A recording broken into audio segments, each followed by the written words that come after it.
இப்போ question paper இருக்கு, half yearly question paper இருக்கு, ஆனுவல் கொஸ்டின் பேப்பர் இருக்கு, குவார்டர்லி கொஸ்டின் பேப்பர் இருக்கு, மந்த்லி டெஸ்ட் கொஸ்டின் பேப்பர் இருக்குலாம், நிறைய கொஸ்டின் பேப்பர் இருக்கு. இந்த கொஸ்டின் பேப்பருக்கெல்லாம் அவுட் ஆகுறதுன்னு ஒன்று இருக்கு. கொஸ்டின் பேப்பர் அவுட் ஆயிடும், என்ன கொஸ்டின் வரும்னு முதல்ல தெரிஞ்சு விடும், ஏதாவது ஒரு வகையில் அது வெளியில குதிச்சு ஒடியாந்துரும் அந்த கொஸ்டின் பேப்பர். இந்த கொஸ்டின் தான் வருதுன்னு தெரிஞ்சுக்கிறதுல எல்லாருக்குமே ஆர்வமா இருக்கும்.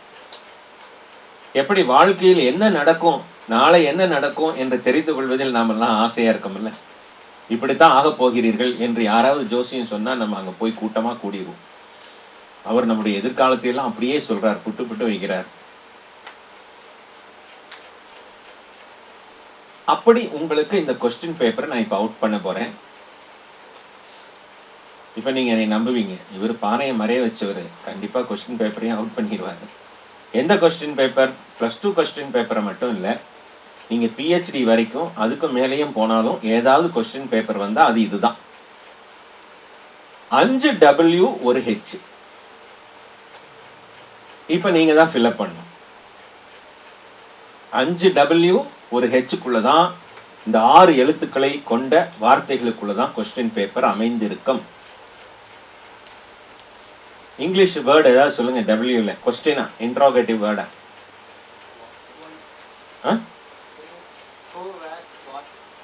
குட். Very good. எவ்வளவு வச்சு சொல்லுங்க, மறுபடியும் சொல்லுங்க.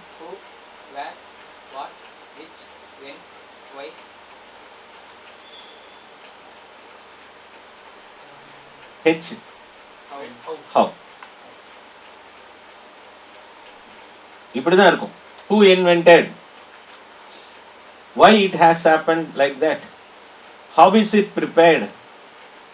How will you comment upon? அதுக்கப்புறம் எத்தனையோ வார்த்தை இருக்கும்.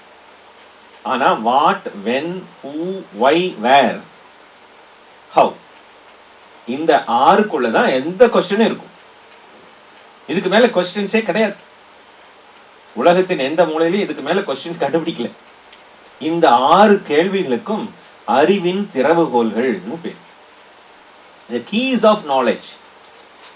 இந்த 6 விஷயத்தை நீங்க தெரிஞ்சுக்கிட்டீங்கன்னா எல்லா விஷயங்களும் தெரியும்.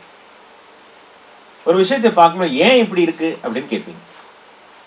யார் இதை பண்ணது என்று கேட்பீங்க. எப்போ இது நடந்தது அப்படின்னு கேட்பீங்க. ஆகவே இதுதான் கேள்விகள். 5W ஒரு H. நாளை கேட்பேன், மறந்துடக்கூடாது. இப்ப நம்ம சயின்ஸ்ல நிறைய விஷயங்களை கண்டுபிடிக்கிறோம், நிறைய கண்டுபிடிப்புகள் சயின்ஸ்ல செய்யறோம். அவையெல்லாம் ஐம்புலன்களால் அறியக்கூடியவையாக இருக்கணும், நிரூபணம் செய்யக்கூடியவையாக இருக்கணும். அதுக்கு பேரு பிரத்யக்ஷம். பிரமாணம் என்று இந்த டாபிக் பேரு பிரமாணம். பிரமாணம் என்றால் சரியான அறிவை பெற்றுக்கொள்வது. சரியான அறிவை உரைப்பதற்கு பெயர் பிரமாணம். பிரமா என்றால் அறிவு, பிரமாணம் என்றால் சரியான அறிவை கொடுப்பதற்கு பேரு பிரமாணம். எவ்வாறு ஒருவர் அறிகிறார் அல்லது அறியாமல் இருக்கிறார், எந்த அளவுக்கு ஒருவர் அல்லது ஒரு பொருள் தொடர்பான அறிவை பெற்றுக்கொள்ள முடியும், ஒருவர் அல்லது ஒரு பொருள் தொடர்பான அறிவை பெற்றுக்கொள்ள முடியும் போன்றவற்றுக்கான விடை காண்பதே பிரமாணத்தின் குறிக்கோள். பிரமாணம் என்பது அறிவின் திறவுகோல், அறிவை கொடுக்கக்கூடியது. அந்த பிரமாணம் புலனுணர்வு, பிரத்யக்ஷம். ஒரு சப்தத்தை கேட்கிறோம், சப்தத்தை கேட்ட உடனே அதோ அங்கே மயில் இருக்கிறது என்ன தெரியுது, மயில் அகவுகிறது, மயில் அகவுன உடனே அங்கே மயில் இருக்கிறது என்று நமக்கு தெரிகிறது. காது சொல்லுது மயில் அங்கே இருக்கிறது. கிச்சனுக்குள்ள நுழைந்த உடனே ஒரு நல்ல நறுமணம் வருகிறது, ஓ இன்னைக்கு வடை பக்கோடா இருக்கிறது என்று தெரியுது. மூக்கு சொல்லுது, கண்ணு பார்க்கல ஆனா மூக்கே கண்டுபிடிச்சிது. வாயில வச்ச உடனே இது இனிப்பு, புளிப்பு, கசப்பு என்று தெரிகிறது. இப்படி நிரூபிக்கிறதுக்கு பேர் என்ன? பிரத்யக்ஷம். சமஸ்கிருதத்துல, தமிழ்ல புலனுணர்வு, புலன்களால் நிரூபிக்கப்பட்டது. இப்ப நான் இங்க சொல்றேன், இந்த அறைக்குள் ஒரு சிங்கம் இருக்கிறது என்று சொன்னா நீங்க என்ன சொல்லுவீங்க? காணலையே, இல்லையே. இந்த அறைக்குள் சிங்கம் போல் ஒருவர் இருக்கிறார்னு சொன்னா வேணா நம்புவீங்க. சிங்கமே இருக்குதுன்னு சொன்னா நம்ப மாட்டீங்க. ஏன்னா காணல, கண்ணால காணவில்லை. கண்ணால காண்ற பானையே இல்லைன்னு நாம் நிரூபணம் பண்ணிட்டோம். கண்ணால பாக்குற பானையே கிடையாதுன்னு சொல்லிட்டோம். கண்ணால பார்த்த யானையே கிடையாதுன்ட்டோம். அப்ப இல்லாத ஒன்றை எப்படி நம்புவோம்? அதனால இந்த புலன்கள், இப்ப சுவாமி உங்க முன்னாடி உட்கார்ந்து பேசி கொண்டிருக்கிறார், நம்புறீங்களா இல்லையா? நம்பணும். கண்ணு சொல்லுது, காது சொல்லுது, இருக்கிறார் சொல்லுது. ஏன்னா நம்பணும், நம்பித்தான் ஆகணும். இந்த மாதிரி சொல்றதுக்கு perception by sense, sensory perceptions பேர். இந்த அடிப்படையில் தான் சயின்ஸ் வந்து ஒரு பொருளினுடைய இருப்பை உறுதி செய்யும். கொரோனா வைரஸ் இருக்கா இல்லையா? கொரோனா வைரஸ்ன்னு ஒண்ணு இருக்குன்னு நான் நம்புறேன். நம்பலாம் ஒத்துக்க முடியாது. நம்பிக்கை, ஃபெய்த் இதெல்லாம் அந்த பக்கம் வச்சுக்கணும். 2 ஸ்கோப் இருக்குது அதுக்கு, சயின்ஸுக்கு. ஒரு ஸ்கோப் மைக்ராஸ்கோப், இன்னொரு ஸ்கோப் டெலஸ்கோப். மைக்ராஸ்கோப்ல நீங்க காட்டணும், இல்ல டெலஸ்கோப்ல நீங்க காட்டணும் இந்த கிரகம் இருக்குன்னு சொல்லி. மைக்ராஸ்கோப்ல இந்த கிருமி இருக்குன்னு காட்டணும், அல்லது ஒரு கிரகம் இருக்குன்னு சொன்னா டெலஸ்கோப்ல காட்டணும். இந்த 2 ஸ்கோப்லையும் இல்லைன்னா உங்க ரிசர்ச்சுக்கு ஸ்கோப் இல்லைன்றுவான். நீங்க ஒரு ஆராய்ச்சி பண்ணி ஒரு விஷயத்தை கண்டுபிடிக்கிறீங்க. இந்த மூலிகையிலிருந்து சாறு எடுத்தா பெட்ரோல் வரும்னு சொல்றீங்க. அதை என்ன பண்ணணும்? நிரூபிச்சு காட்டணும். அல்லது இந்த மூலிகையை சாப்பிட்டா இந்த நோய் தீர்ந்து போயிடும் சொல்றீங்க. அதை என்ன பண்ணணும்? நிரூபிச்சு காட்டணும். நிரூபணம் இல்லாத எதையும் சயின்ஸ் ஒத்துக்காது. இதுக்கு பேர் வெரிஃபைடு ட்ரூத்னு பேர். வெரிஃபைடா இருக்கா, நீங்க சொல்லக்கூடிய ஒரு விஷயம் வெரிஃபைடா இருக்கான்னு நீங்க சொல்லணும். இருக்கலாம் அப்படின்னு சொன்னா அது நம்பிக்கைக்கு பாற்பட்டது, நிரூபணத்திற்கு பார்ப்பட்டது அல்ல. ஏன்னா என்னோட பெர்செப்ஷனுக்கு அது வரல. என்னோட பெர்செப்ஷனுக்கு வராததையெல்லாம் நான் நம்ப மாட்டேன் என்று சயின்ஸ் சொல்லுமா இல்லையா? அதனாலதான் எங்கே கடவுள், எங்கே கடவுள், எவர்தான் கடவுள் என்று கடவுளை பற்றி விஞ்ஞானம் கேட்கும். அது சொல்ல போறேன். ஆகையினாலே பிரத்யக்ஷம் கடவுளை காட்டுமா? காட்டுமா?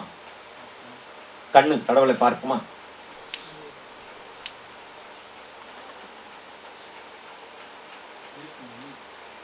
கண்ணால் கடவுளை பார்க்க முடியாது. கண்ணால பார்க்க முடியுமா கேட்டேன், மூலமாலாம் கேட்க கூடாது.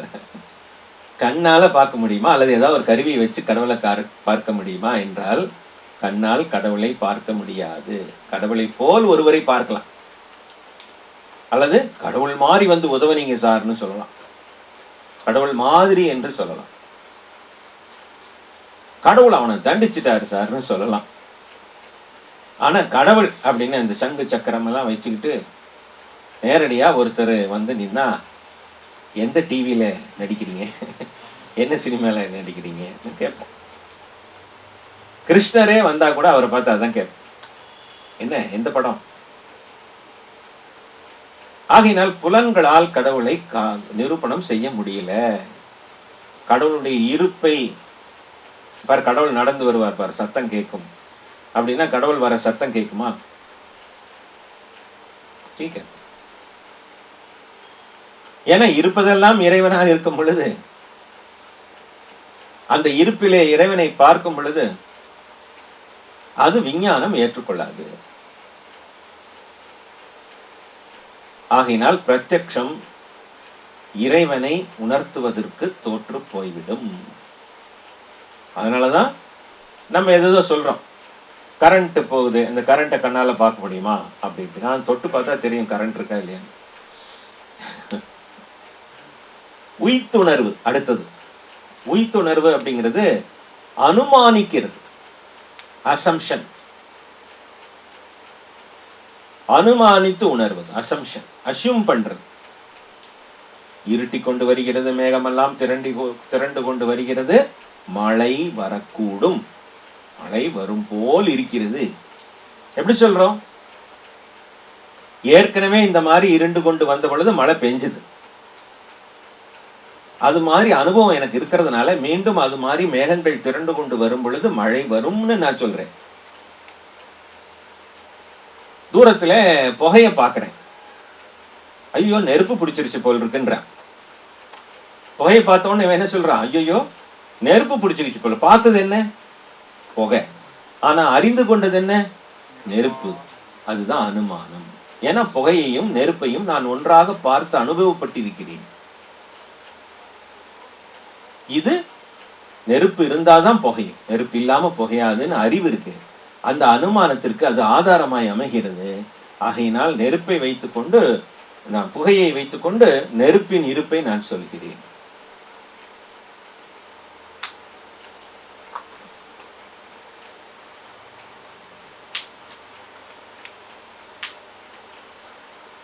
இதுக்கு பேரு உதாகரணம். அடுத்தது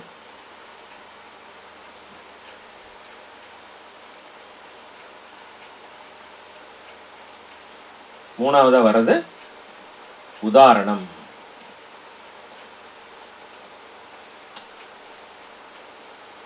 இங்கிலீஷ்ல எக்ஸாம்பிள்.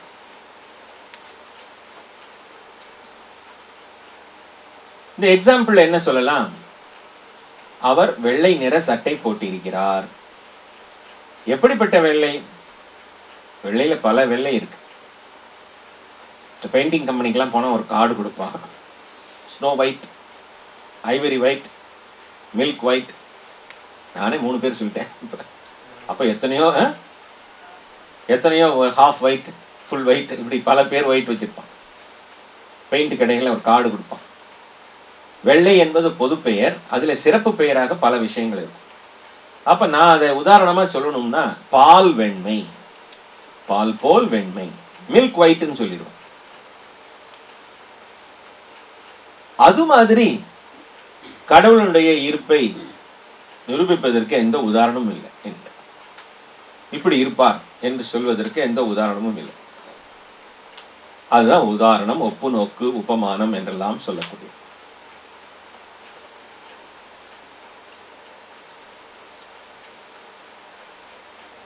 உதாரணம், ஒப்பு நோக்கு, உபமானம் இதெல்லாம் ஒரே தான். உதாரணம், ஒப்பு நோக்கு, உபமானம், analogy or comparison or example. அடுத்தது அர்த்தாபத்தி. அர்த்தாபத்தி என்பது சூழ்நிலை சார்ந்த உய்த்துணர்வு. இதற்கு முன் அனுபவம் வேண்டியதில்லை, இதுவும் ஒரு அனுமானம் தான். ஆனா புகையை பார்த்து நெருப்பை கண்டுபிடித்தது மாதிரி அதுக்கு அனுமானம், இதுக்கு சூழ்நிலை சார்ந்த உய்த்துணர்வு. அப்போ 2 பேர் ரிஷிகேஷ் போறாங்க. ரிஷிகேஷ் போனா ஒருத்தர் அங்க 3 மாதம் கோர்ஸ்ல ஜாயின் பண்ணி 2 பேரும் படிக்கிறாங்க. அதுல ஒருத்தர் சாப்பிட்றதே இல்லை. இன்னொருத்தர் மட்டும் வாங்க சாப்பிடலான்னா இல்லை நான் சாப்பிட மாட்டேன்னு சொல்றேன். ஏதோ விரதம் இருக்கேன் என்று சொல்லிக் கொள்கிறார். ஆனா 1 மாசம் ஆகுது, 2 மாசம் ஆகுது, சாப்பிடாம இருந்தா என்ன ஆகணும்? அவரு 2 மாசம் சாப்பிடலன்னா என்ன ஆகணும்? இழைச்சு போயிடணும். வெயிட் கம்மியாகணும்ல. ஆனா கம்மியாகல, இவர் கூடியிருக்காரு. இவர் வெயிட் கூடியிருக்காரு. பகல்ல நான் இவர் சாப்பிட்டு பார்க்கவே இல்லை. அப்ப இவர் என்ன செய்கிறார்? யாரும் பார்க்காத பொழுது இரவில் சாப்பிடுகிறார். இதை நான் அனுமானிக்கிறேன். எங்கேயோ போய் ஃபுல் சாப்பாடு சாப்பிட்டுட்டு வர, நைட்ல போய் சாப்பிடுவான் போல இருக்கு, யாரும் பார்க்காத டயத்துல. ஆள் வெயிட் போட்டுக்கிட்டே போறான். பகல்ல நான் கேட்டாங்க, இல்ல நான் விரதம் சாப்பிடலைங்கிறான். இப்ப நான் ஒரு விஷயத்தை அனுமானிச்சிருக்கேன்ல, இதுக்கு பேரு அர்த்தாபத்தின்னு பேர். பகலில் உண்ணாதவன் இரவில் உண்கிறான் என்று அறிவதற்கு அர்த்தாபத்தி என்று பேர். அடுத்தது எதிர்மறை சான்று, அனுபலப்தி. இதெல்லாம் ஒன்னொன்னும் ஒவ்வொரு நாள் படிக்கணும். நான் உங்களுக்கு வேகமா சொல்லி கொடுக்குறேன். இன்னும் போக போக உங்களுக்கு இந்த அறிமுகமானா இன்னும் நிறைய இதை பத்தி தெரிஞ்சுப்பீங்க. ஏன்னா இப்ப 6வதா சொல்ல போறது ரொம்ப ஈஸி. இந்த 5 தான் எளிமையாக புரியும், ஆனா இன்னும் ஆழமா புரிஞ்சுக்கணும். எதிர்மறை சான்று. அனுபலப்தி என்று பெயர். Negative method.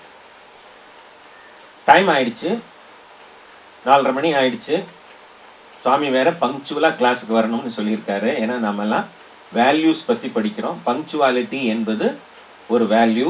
We have to obey punctuality. கரெக்டாக கிளாஸுக்கு வந்துடணும், 5 நிமிஷம் முன்னாடி கூட வந்தால் பரவாயில்ல அப்படின்னு ஒடியாடுறோம். முன்னாடியே ஒருத்தர் வந்துட்டார். உடனே அவர்கிட்ட கேட்குறோம், அங்கிருந்து சாமி வந்துட்டாரா என்று கேட்கிறோம். அவருக்கு ரூம்குள்ளே வந்து எட்டி பார்த்துட்டு சாமி இல்லை, இன்னும் வரல அப்படின்னு கை கட்டுறாரு. அங்கே ஒருத்தர் முன்னாடி வந்துட்டார், அவர் வந்து எட்டி பார்த்துட்டு இன்னும் வரல, மெதுவாக வாங்கிறார். அப்புறம் நம்ம நடையை ஸ்லோ பண்ணி வசதியா. இப்போ சுவாமி வகுப்புக்குள் இல்லை என்பதை எப்படி கண்டுச்சார் அவரு? இல்ல, அந்த பார்த்தல்ங்கிற அறிவுக்கு முன்னாடி ஒரு விஷயம் இருக்கு, அதை நான் சொல்றேன். முன்பு சுவாமி வகுப்புக்குள் இருந்ததை இவர் பார்த்திருக்கிறார். இப்பொழுது சுவாமி வகுப்புக்குள் இல்லை என்பதை பார்க்கிறார். அப்ப இந்த அறிவு ஆப்சன்ஸ்ல இருந்து வருது. சுவாமி வகுப்புக்குள் இல்லை என்கின்ற அறிவு அவர் முன்பு இருந்து இப்பொழுது இல்லாததால் வருகிறது. அதாவது உங்களுக்கு தெரிந்த ஒரு விஷயம், ஏதாவது ஒரு நண்பர் இருக்கிறாரான்னு கேட்டா நீங்க அவரை பார்த்துட்டு இருக்கலாம், ஏன்னா முன்பு இருந்தார். இல்லை, இந்த வகுப்பிலேயே சேராத ஒருவர் இருக்கிறாரான்னு கேட்டா நம்ம என்ன சொல்லுவோம்? உங்களுக்கு தெரியுமா? யார் அப்படின்னா யாருன்னு நீங்க கேட்டீங்க. யார் அது? எனக்கு அவர் யாருன்னே தெரியாது. அப்பதான் நான் இருக்கிறாரா இல்லையான்னு தெரியும் இல்லையா? சொல்லணும் இல்லையா? வகுப்புக்குள் மாலா இருக்கிறாரா என்று கேட்டால் யாரு மாலான்னு எனக்கு தெரியாது. இப்ப மாலா இருக்கிறாரான்னா 4-5 பேர் இருக்காங்க, அதுல யாரோ ஒருத்தர் மாலாவா இருக்கலாம். அப்ப அந்த நாலேஜ் வர முடியாது. இருத்தலை பற்றிய நாலேஜ் இருந்தா தான் இப்ப இல்லாததை பற்றிய நாலேஜ் வரும். அதுக்கு நாலேஜ் ஆஃப் ஆப்சன்ஸ் பேரு, அதுக்கு அனுபலப்தின்னு பேர். இப்ப எத்தனை பிரமாணம் படிச்சுக்கிட்டோம்? 5 பிரமாணம் படிச்சுக்கிட்டோம். இந்த 5 பிரமாணத்தினாலும் ஈஸ்வரனை காட்ட முடியாது, ஈஸ்வரனை உணர்த்த முடியாது, இறைவனை உணர்த்த முடியாது. இந்த 5 தான் சயின்ஸ்னு பேர். இந்த 5க்கு என்ன? சயின்ஸ் தான். சயின்ஸ் வந்து இந்த 5 அடிப்படையில் தான் ஒரு விஷயத்தை கண்டுபிடிக்கும். எக்ஸ் என கொள்க என்று சொல்லி ஒரு எக்ஸ் வச்சுப்போம். அப்புறமா அந்த எக்ஸ் என்னன்னு கண்டுபிடிச்சு சொல்லும். இல்லாத ஒன்றை கண்டுபிடிச்சு சொல்லும், அவைலபிளா இல்லாத ஒன்றை கண்டுபிடிச்சு சொல்லும். அதுதான் சயின்டிபிக் மெத்தட்னு பேர். எவிடன்ஸ் பேஸ்டு மெத்தட்னு பேர்.